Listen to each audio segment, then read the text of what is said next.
I am so excited today to have Adam Chronister on the podcast. Adam is a trailblazing digital marketing expert and the founder of Enleaf, a highly successful US-based agency known for its data-driven SEO strategies.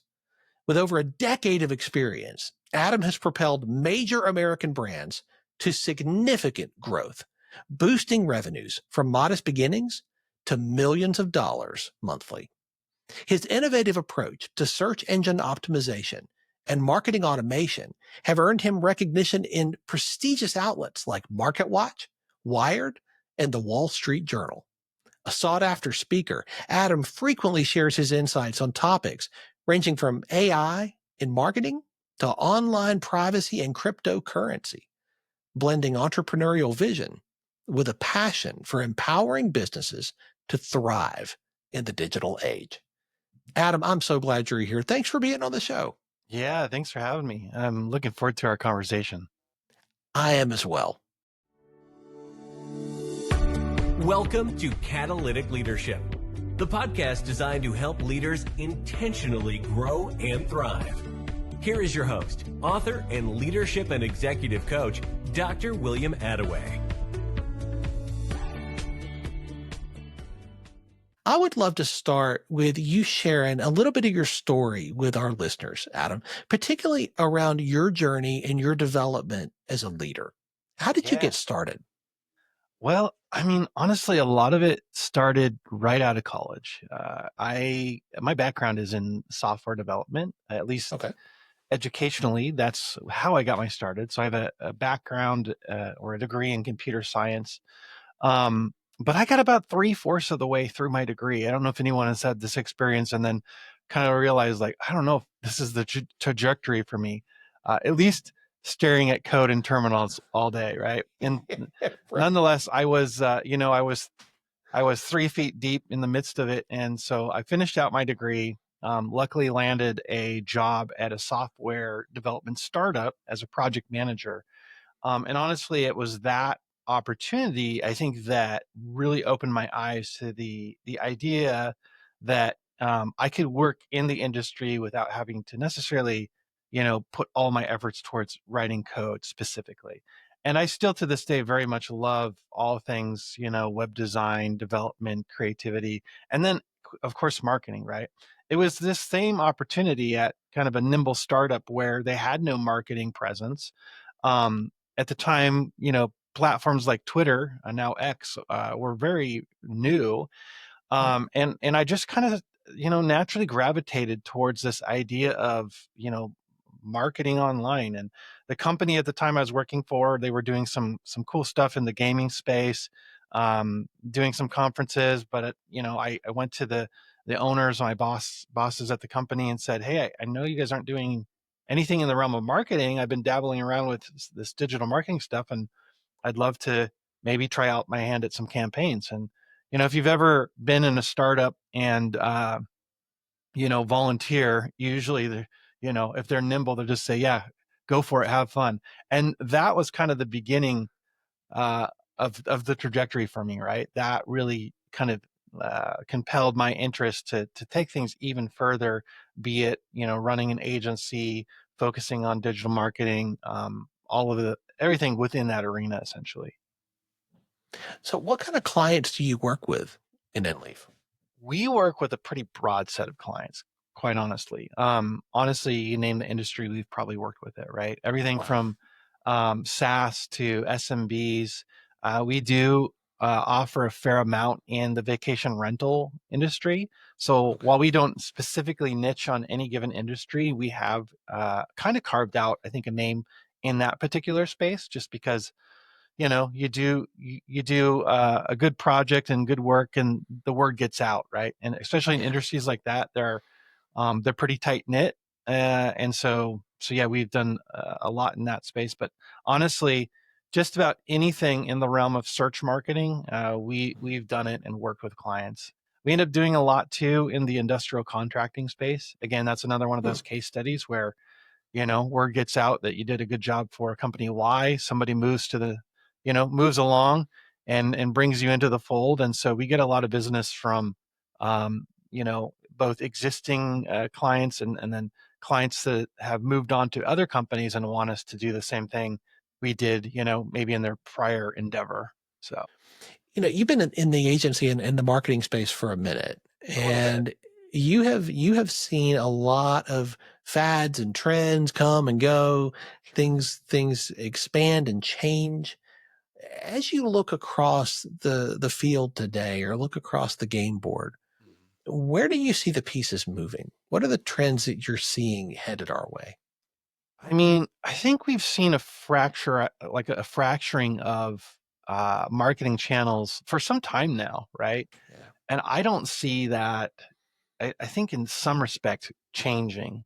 We're in an environment where with the things with things like podcasts and different social media marketing groups, all of these things. Now you can have a whole market and industry or following, unto yourself, right? Yeah. And then also with technologies like AI and all of this stuff, like the fracturing of what works, I think is becoming more diverse. And what I mean by this is there used to be a time early in my career where it was pretty common for agencies to be focused on one particular discipline, right? And companies could survive just fine by maybe only doing Facebook ads or only doing Google ads or only doing SEO, right? For a long time, that was our big focus, was primarily search engine optimization. And we had clients that's all they did, and it worked great. But it's getting more challenging. And so we're almost to the point where businesses have to really think of their marketing as almost like a whole marketing suite, right? Whether that's team members, partners, or tool sets that get your message out to the vast audience that are out there across multiple channels. That's interesting. And thinking SEO, that's a world that there's a lot of change presently in. Absolutely. Yeah. I love thinking about the suite. I love that language, thinking about it in terms of a suite. Thinking SEO, like with the rise of AI, and we're seeing people using AI as a search tool now instead of Googling. Right. And that's only going to become more prevalent, I think. Yeah.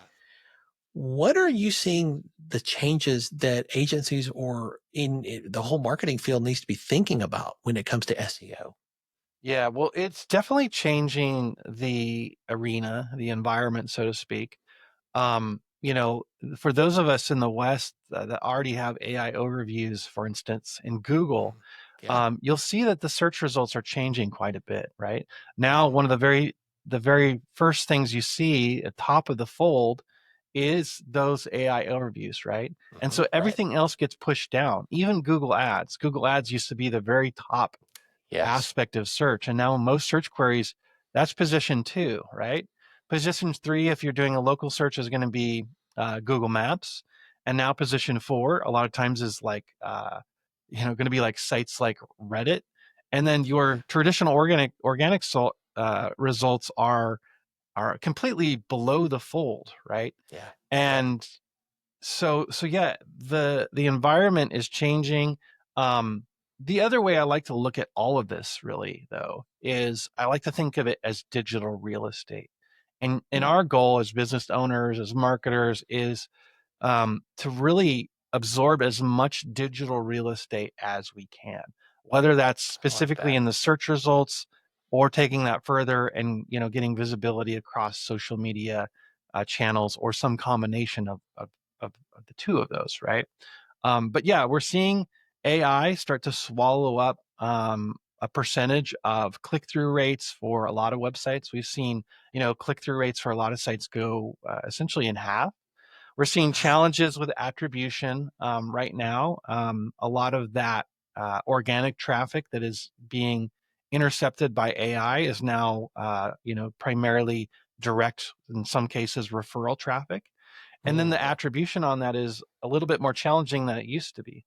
Now, just like any technological change, with new problems becomes, new opportunities, right? And so there are companies that I think are going to come out of the woodwork that are going to help with, bridging the gap on attribution, a couple that I'm already engaging with that do work in the realm of almost more like AI visibility analytics.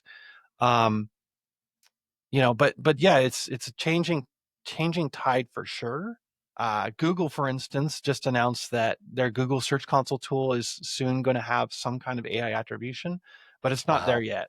So we are really in this kind of midterm period where we still have to be doing the activities that get your business, out there and noticed, but we're in a midterm period where I think attribution is going to become even more challenging. But I think in time, some of that is going to start to level out as tools and companies come along and start to, resolve this new emerging challenge that we're facing with AI and attributing that back to marketing campaigns. How do you see this intersecting the world of online privacy? Yeah, that's challenging. I mean, the thing is, like, when it comes to privacy, and even the way that we do search now with large language models, it's completely different. I mean, before you go to Google and you do, maybe a 3 or 4 keyword search, like, how to find a plumber near me. But with large language models, I mean, it's becoming more and more of a norm where, I mean, I even find myself like looking for advice on things in my personal life, right? And the nuance that I give it in order to get the results I'm looking for back is much more in detail than, anything I ever put in a search engine. So it is somewhat concerning because, that is gonna become more and more of a topic. I heard about a story just this week about, and I forget the specifics, but the general takeaway is that, I think it was a court case or something where they were, basically indicating that OpenAI keeps a record of a lot of the stuff on the back end.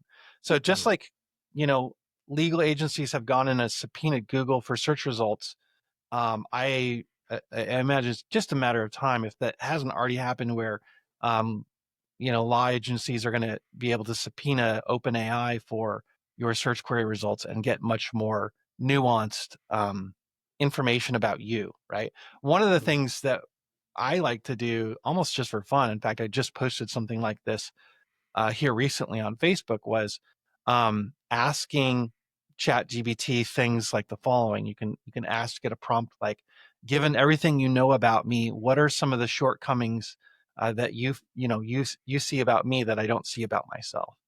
And I had a friend I ran through this exercise, and he's like, yeah, this seems really accurate. He's like, another one too, just for fun, was like, hey, generate an image of what it's like, or what is it? Generate an image of what it's like when I use ChatGPT, right? And it, just creates this composite image of some of the various elements that you add in there. So yeah, privacy, I think, is going to become, well, I don't know. I think privacy in some regards is kind of dead. I hate to say it, but we're in this environment where it's really hard to be private anymore, especially if you're in any kind of environment where you're utilizing these tools. That's difficult. It's difficult because that's something that so many of us hold dear. Sure. And giving up that privacy right, even for the sake of the conveniences that AI have brought into the conversation. Man, that's a tough trade for me to think about. Yeah, I mean, in my line of work, I kind of gave up on it a long time ago, right? And in fact, now I'm on the opposite end where I can't say everything that I do is public. Obviously, there's a lot of things I do, in my family and my personal life that, I don't put on the web. But I think it is one of those things that, people that want to build a brand, be it personal or business, have to figure out what their comfort level is around privacy, because building a brand, I would say these days, I'm almost seeing more of a shift towards the personal brand, even beyond just the business. Although in some realm, you kind of got to create both. But if you're on board with this idea of building a personal brand, which inevitably is something that's going to help, get your name out there. you're going to have to sacrifice some privacy, right? And yeah, I mean, it's one of those things, like, you just kind of got to figure out your comfort level and what, where you're at with it all. So I get that. Thinking about Enleaf and how you help your clients, let's shift over to that for a second. You provide such an incredible service with the knowledge base and the expertise that you bring to bear on behalf of your clients. Thinking about Enleaf, where do you want it to go from here? I mean, I think right now, a lot of the core of what we do, like more from the holistic, ethereal level, is going to be the same, in that our objective is to help solve clients or solve problems rather for our clients, and help them get more visibility, in the larger world of the web. Right now, the means in which we do that is and going to continue to shift over time. Right. But most business owners, they have core competencies that they, build upon each and every day. And marketing isn't always one of those things, right? Yeah. And I could say the same for me, right? There's a reason I don't change my oil or fix my own engine on my vehicle. Now, could I go to YouTube and learn how to do some of these things? Absolutely, I probably could. But my time is better spent in my craft and my discipline. And so that's kind of the way I think about it, is we like to position ourselves not just as a vendor or a client, but really a partner in the businesses that we work with, right? We want to be essentially the marketing arm for the businesses that engage with us. And I think that's the most rewarding part of what we do at Enleaf, is we have the opportunity to help businesses along their journey. And we've seen, numerous businesses, some of them literally starting from the ground floor, where we're helping them articulate their branding, their web design, their marketing strategy, all the way to exits, and seeing the founder, the co-founder being able to retire, right? I have one, client, now I call him a friend, that we did just that for him, helped him exit a business for, tens of millions of dollars. Now he's moved his family over to the Philippines, which is his dream. And that's just really rewarding, right? To be a part of that story. And, there's numerous like that we've been able to be along for the ride for. So. What a beautiful thing. What a great privilege really to get rewarding. To do that. Yeah. Adam, as we're talking about your journey and, with Enleaf and beyond, a lot of people look at you from the outside and they're looking at your highlight reel. Sure. And a lot of the people who are listening today may be thinking, oh yeah, but Adam, man, his journey's just been up and to the right. Like, he really hadn't had to struggle like I do. He really hadn't had to deal with the challenges that I have to deal with. If you were sitting across a table having coffee with somebody saying that, what would be your response? I think I would say, if you only knew. Right? Yeah.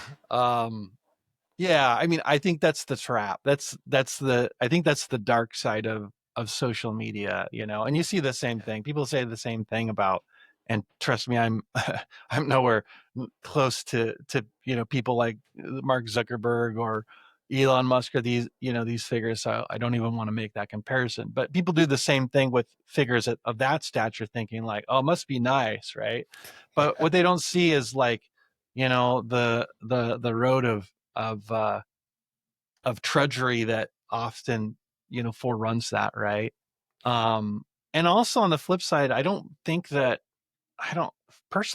I'm anyone special. Right. I think, if anything, the only thing that maybe sets me apart from maybe some of my peers is I've always had a emphasis on personal development. I know I see a ton of books behind you.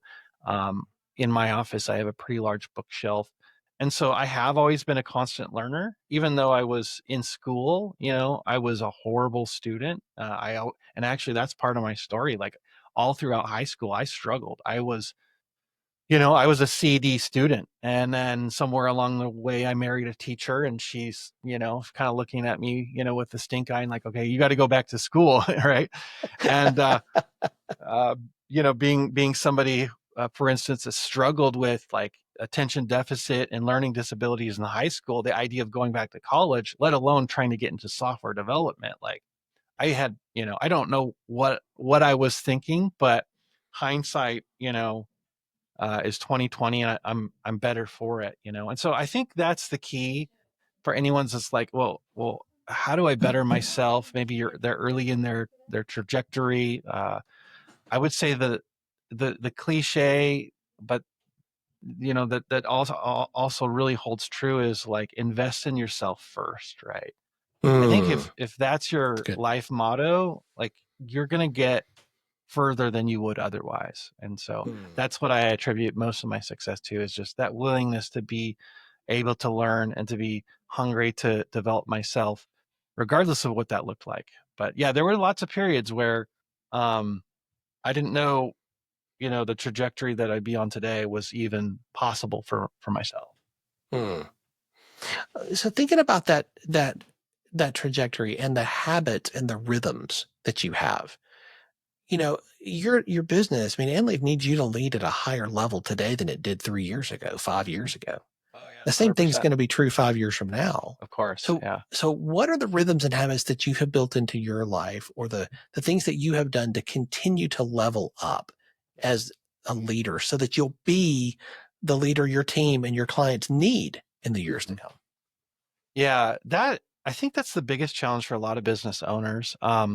One part of this journey, like in personal development, has led me to seek out communities and people that are doing what I want to be doing next, right? People that are a few steps ahead of me. In fact, that's how we met, right? Through one of these communities. That's right.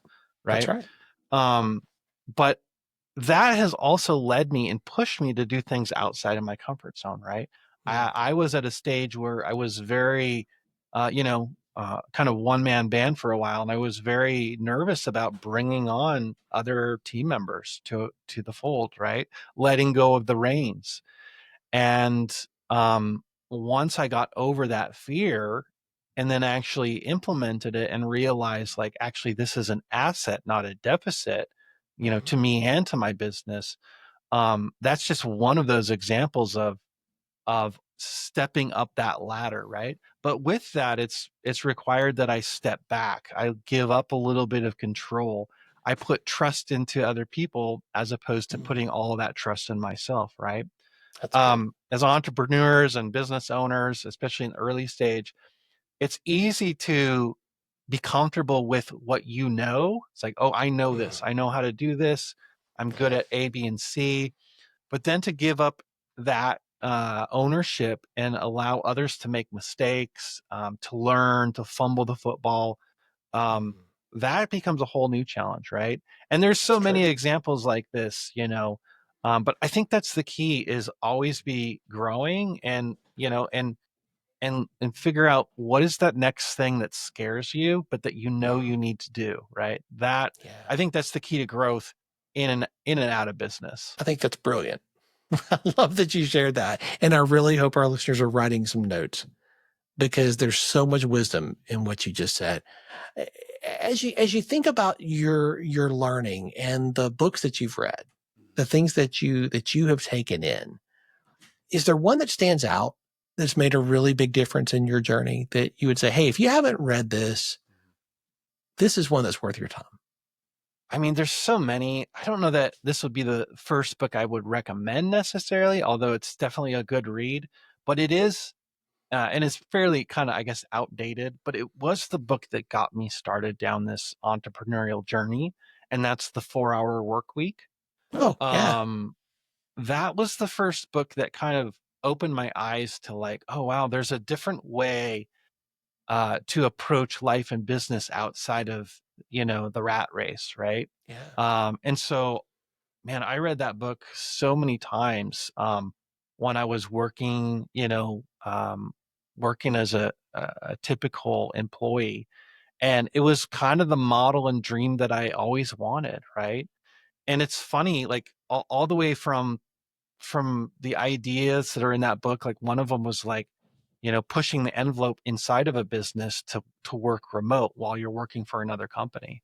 I pushed that model. So I was one of these guys that even before I started the agency, I pushed the envelope, and said, hey, I'd like to work remote for, one day out of the week. And then that became a week. And then eventually I had a job where I worked remotely for a month. Right. And I was the only one, with the cojones, so to speak, to push the envelope, all the way to the point now where I run my own agency. I feel extremely blessed. I'm in a week and a half, I'm taking off for Costa Rica for a month and a half, and then heading to a conference in Mexico. And so that book was like the thing that like was implanted in my head, like that's what I want, right? And that's not for everybody, but I always wanted to position our agency as a lifestyle business, right? So that we could enjoy the work we do, but also enjoy the life that work provides us as well as our clients, right? And so that's number one. And we could probably talk about books all day. There's a lot of others that I think more from a high level give me a lot of perspective, but that was the one that really got me started. That's fantastic. And I love the idea of creating intentionally the life you want to live and then designing your business around that. Yes. I think there's a lot of wisdom there, and a lot of people do that exactly backwards. They create a business and then try to fit their life into it. Right. A lot of times people, they leave something and then recreate it, if not make something worse, right? Yeah, absolutely. I see that a lot where people, they start a business because maybe they don't acknowledge it yet, but they want maybe a lifestyle business, and it ends up being this behemoth.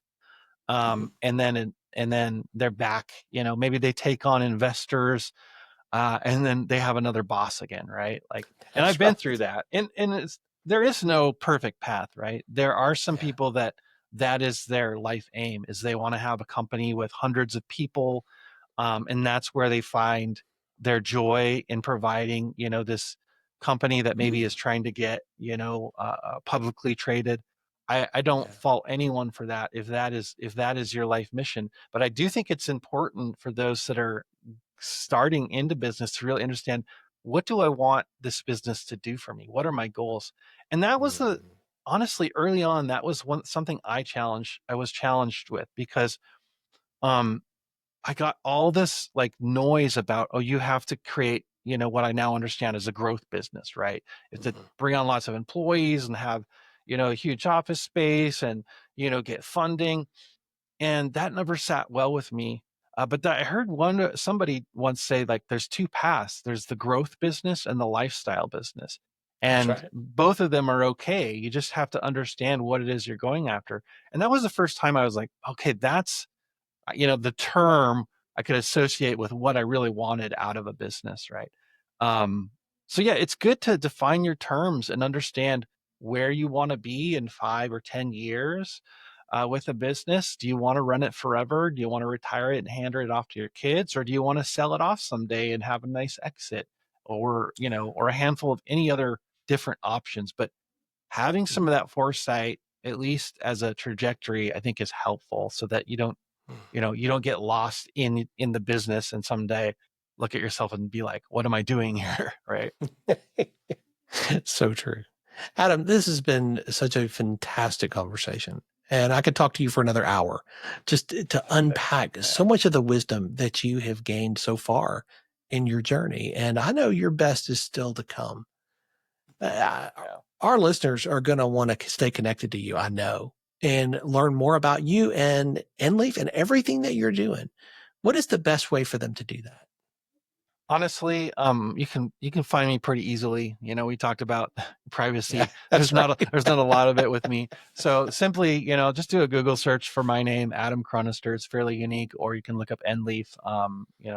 We have a lot of different, examples of what we do on our website, from portfolios, even some free marketing tools. So yeah, quick Google search. I'm pretty active on platforms like Facebook and X and LinkedIn. And so however you like to engage with me, just do a search for my name. I'll be there and happy to connect with people there. So I love it. We'll have those links in the show notes. Fantastic. Adam, thank you so much for being here. My pleasure. Yeah. Thank you so much for the opportunity.